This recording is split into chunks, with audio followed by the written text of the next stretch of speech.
AC/DC's Loaded Cannon. Metal shows its true colors. Rock show next.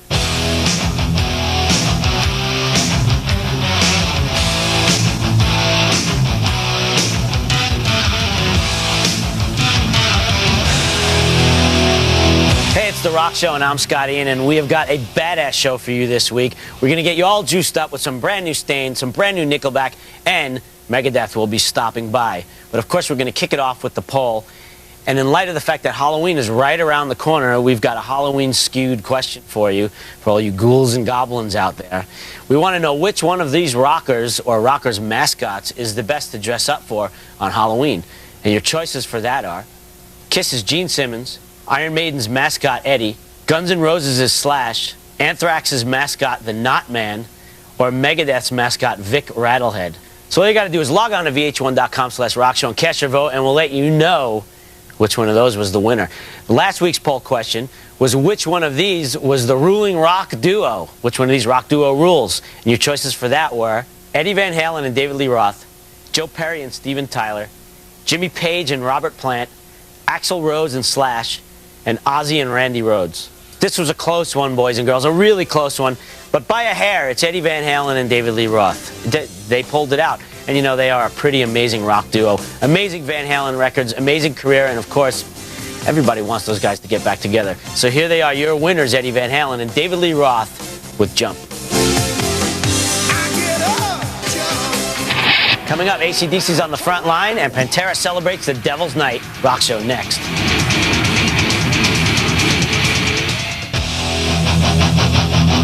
Hey, it's The Rock Show. And since the September 11th attacks, everybody's world has been turned upside down. And even in this little world that we call The Rock Show, things have changed. Everything's so different right now. Tours have been canceled and albums have been delayed.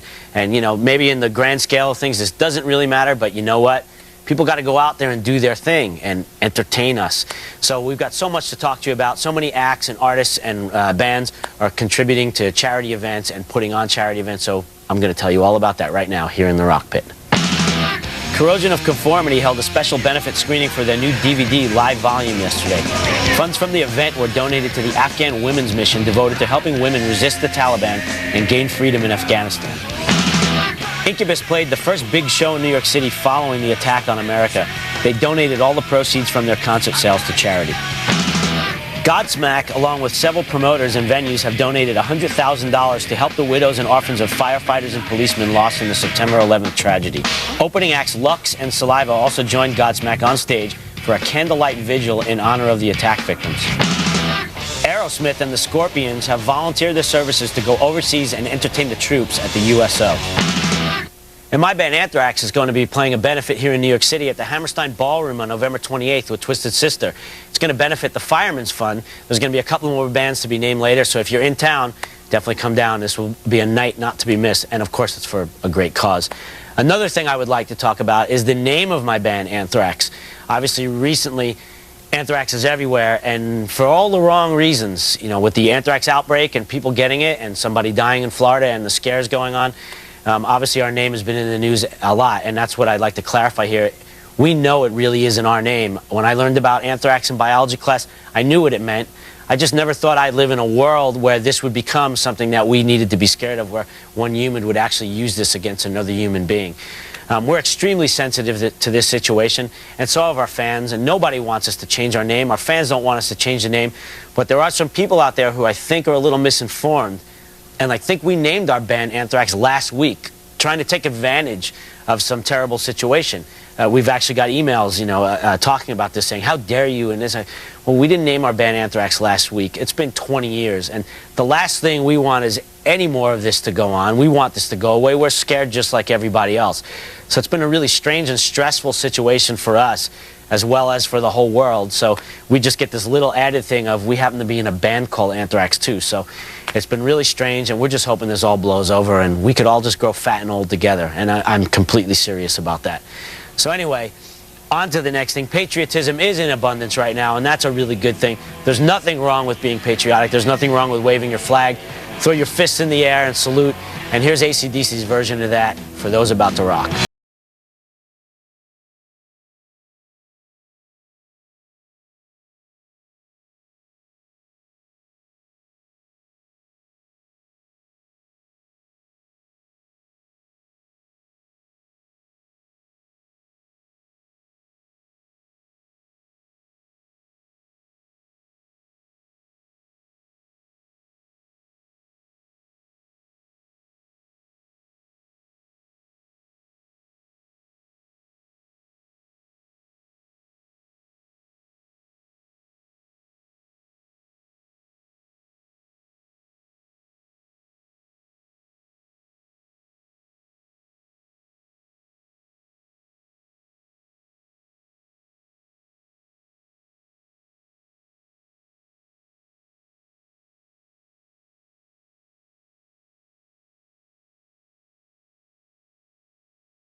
I just wanted to remind everybody that Pantera's singer Philip Anselmo's House of Shock is up and running in all its satanic glory in New Orleans. We went there last year with the rock show, and here's a peek at what we saw.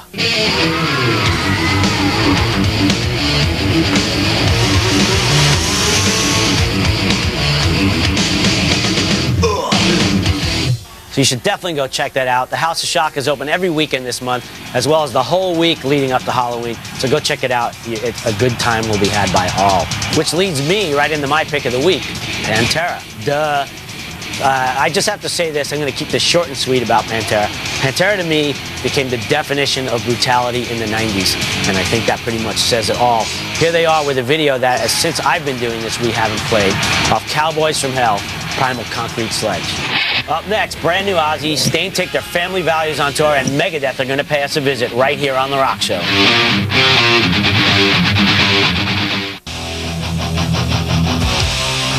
Hey, it's The Rock Show, and we're hanging here with Megadeth. Welcome back yet again. I feel like we've talked to each other like, you know, a dozen times already since even before the record came out. At least. So it's good to actually, you know, just update, see what's happening. How's it been going? I asked you something 6 months ago, and now I could actually see, you know, see. So it's your first time in New York since the attack on the World Trade Center, so you might as well get that out of the way. And I mean, how is it for you guys? How's it been for you guys? Well, I think we were actually in Seattle, Washington when it all happened, and I think for us, being on the tour bus, the satellite dish, CNN every day, it's pretty much been a TV war for us, you know. And Al actually lives here in Manhattan, so he flew home, and when he came back, just the horrified look on his face, I think, certainly changed all of our perspective on it. And now being here, we were just down in Washington, D.C. a couple of nights ago, and now being here in the city, it brings it all back home.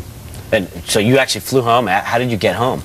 Took a couple days, but my wife had called me that morning, and she said, put on the TV, something happened, and I watched the whole thing with her, and I couldn't believe what I was seeing, but her being here and having to deal with it on a daily basis and us being on the road was almost equivalent of the Oklahoma City bombing, right, where you read about it, but it's not that tangible. And when I flew into Newark and I flew over what used to be where the Twin Towers stood, you know, I'll never forget that sight. Does it feel, I mean, if you guys probably just got into town last night or this morning, but I mean, is there any sense of a difference for you? I mean, you spent a lot of time in New York. I mean, well, I am not actually familiar where the towers were, but I you know, like David said, you know, watching it from a distance and then getting closer and closer, you can feel there's something really terrible happened. Excuse me. And you know, it's as we get closer to it, the reality sinks in, because you know, if you're watching it on TV, it just seems like, you know, like that big. But then when you get here and you start seeing, you know, everyone's being stopped everywhere and checked for everything, and all these different hoaxes now that are going around with it, and threats from all these different people on all U.S. mails. You know, we're having to rethink everything we do now based on this. Mm-hmm.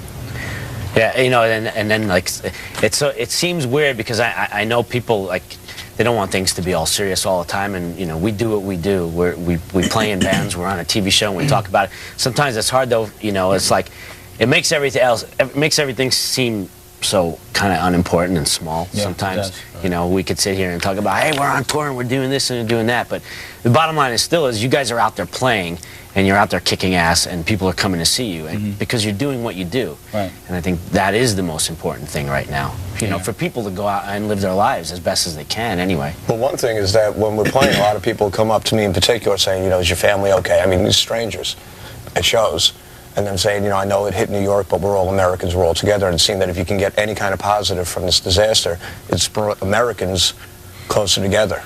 You know, and I mean, you walk around the streets here, you know, there's not nearly as many taxi horns going off, people holding doors for you, saying, excuse me, you know, like people kind of looking around, but I think manners and pleasantries have come back.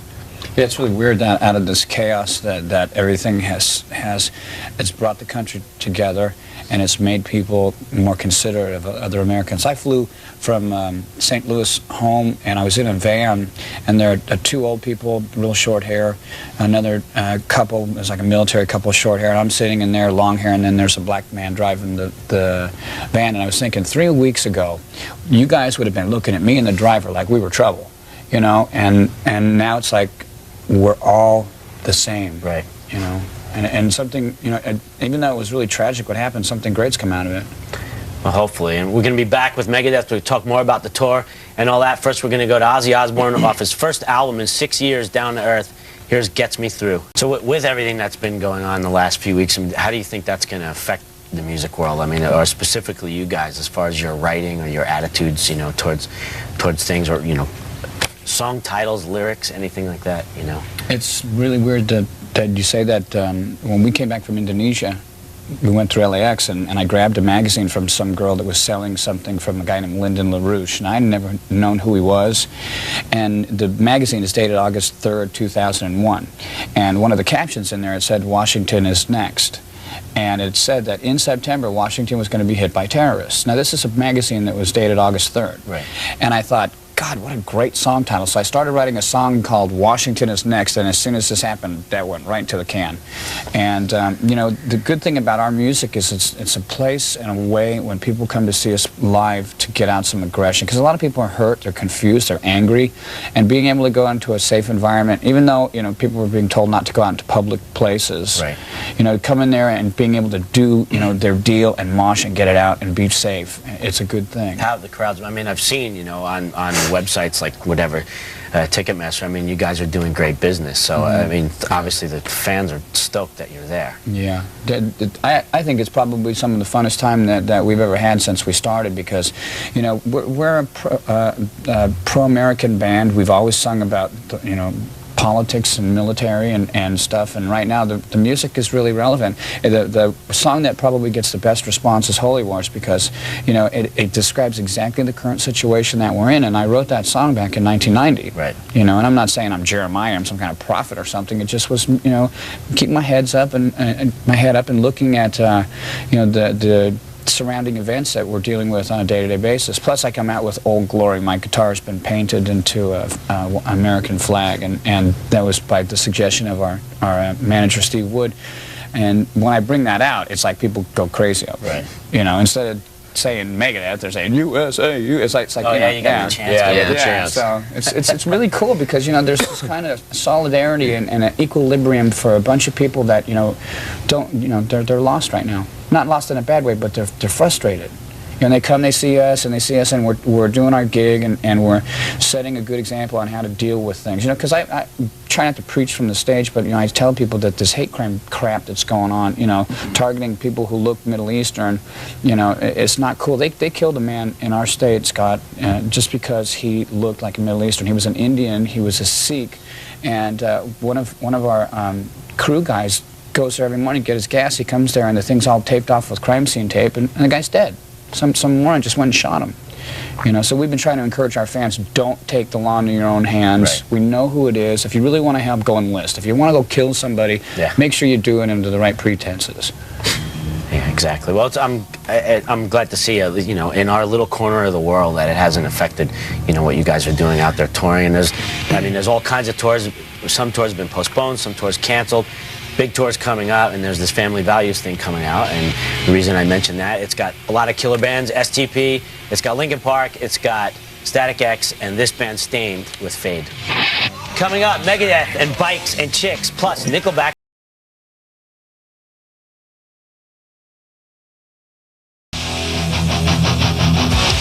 It's The Rock Show, and we're back here hanging out with Megadeth. You guys are in the middle of a tour supporting your album, The World Needs a Hero, out there headlining. And does that title now, I mean, has it taken on a new meaning for you guys? Well, we've actually had the title for a few years, and when it came time to name the album, it seemed a pretty appropriate title. But, you know, keep in mind that was back in 2000. And in light of recent events that have happened, I think the definition of hero has changed. You know, I think we tend to look at a sports figure, we look to Hollywood, we look to politics for someone to be the big reigning hero. And in my opinion, you know, some of the biggest heroes that we have right now are people like the fireman who just went to work as he did every day. You know, people that are out giving blood right now. Those are the real heroes of the world, because they're the ones that are actually changing what's happening.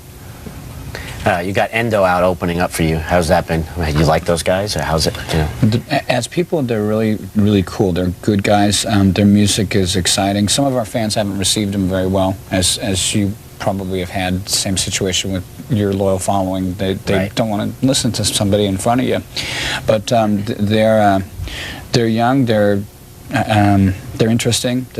they've got a great drummer, and they've got a lot of energy. And we're planning on switching to Iced Earth for the remainder of the dates of this tour, which is something that, you know, a lot of people have been requesting us go out with these guys for a long time. I don't even know what they sound like. Yeah, same with us. We're supposed to do the pre-states with them, and that's not until January and February now. So, yeah, us too. Everyone, you should tour with Iced Earth. And like, who? Yeah. So that's basically where we're at with that whole thing. Cool. Well, there's a new band called Nickelback. Have you guys heard about these guys? I know we were just talking. Yes, just a moment ago. We were just talking about them.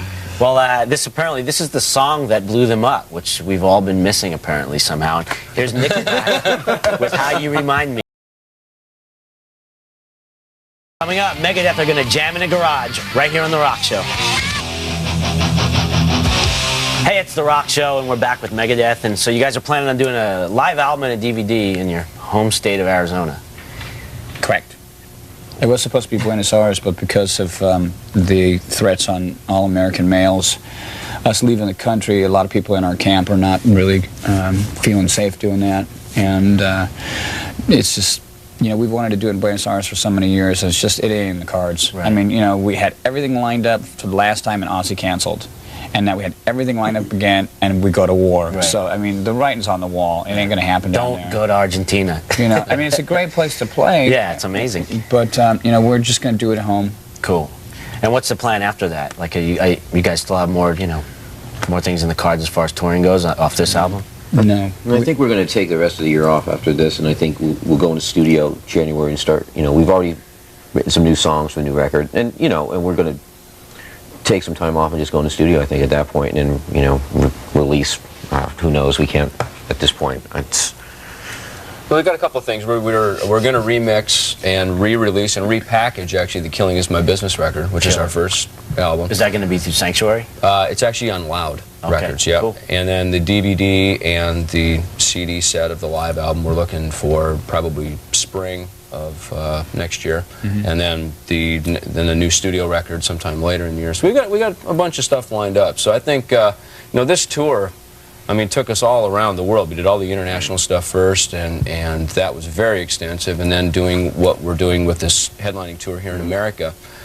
Conscious decision to play some smaller places, and we've really invited everybody over to Megadeth.com to choose the songs for the set list. Right, I was going to talk about that. Which is really, it's been cool. I mean, it really feels like it's the band and the audience, you know, and we're all part of the same movement again. And did they stump you anywhere? Were there times where you're like, They stumped me. Yeah, Al was telling me I should be playing Kumbaya before the shows and to warm up, and that stumped me. But it's pretty neat because the set every night's different. How much in advance from a show do you know, like, you know, what 2 set days. you're playing? 2 days in 2 advance? days, yeah. Well, we cut off the voting 2 days, and then the set list gets sent out to us, and we have it the day of the show. Right. And there's been a couple times where we've just plain had to strike songs out of there because in the very beginning of when this national tragedy happened, everyone was saying anarchy, anarchy, anarchy. And first off, I really don't like that song. We only recorded it because, you know, I wanted to do Problems. Right. And our management said, "Oh, you need to do Anarchy," so we did it. And you know, it's like Robert Plant playing song of what is it, Stairway to Heaven. He just, you know, I guess hates playing it. And me saying to the fans, "We need Anarchy right now. We don't need Anarchy right now. We need to come together." So that's one of the only situations where, when they pick the songs, where, you know, there's a possibility that it won't happen. So did you guys do like Skull Beneath the Skin? That's not on the list for them to pick from. There's like 36. Well, thank you for mentioning it. There's a bunch of songs for them to pick. And See, I should have written it anyway, you know. See, but here's the thing, Scott, and you know this too. You record songs, and some of them are killer on the album. They sound great, you know, and people, they love them, and they become fans of them. And a lot of those songs, we tried to play them live, right, and it's a whole different thing. Now, for instance, Motorcycle, people have been coming up to us saying that sounds better live than it does on the record, you know. So sometimes it goes one of two ways, and we've run them down. I mean, obviously Dave and I have played every song at some point, and certain songs live, just for whatever reason, they just don't translate. Maybe the room's too big. If it's a speed metal song, it's just it's a mush, you know. So we've really tried to be conscientious of picking the songs that sound great live and make those the ones that everybody can choose from. Cool. Well, you mentioned Motorcycle, and here it is off The World Needs a Hero. Motorcycle. Well, thank you guys, you know, so much for stopping by. Once again, taking time out of your busy day to, you know, come hang out with me and The Rock Show. Thank you. And have fun on the rest of the tour as well. And for those of you who missed it before, here's the DVD. It's the extended version. In Dave's words, this is the Jerry Springer version of the of the Megadeth Behind the Music. So you got to check this out. And you're in it, by the way. I'm in it. Where's I don't your- even know what I'm saying, and I guess it's okay because you guys didn't come in pissed off at me. So No, it was great. awesome. Well, thank you once again for stopping by. And next week, that's all we got for you this week. Next week is the huge Halloween extravaganza, where I might not look the way I look right now. I'll just leave it at that. Okay, so you got to tune in next week. Drinks for all my friends, and double shots for all the firefighters and policemen and Red Cross and rescue workers here in New York City. Until next week, see ya.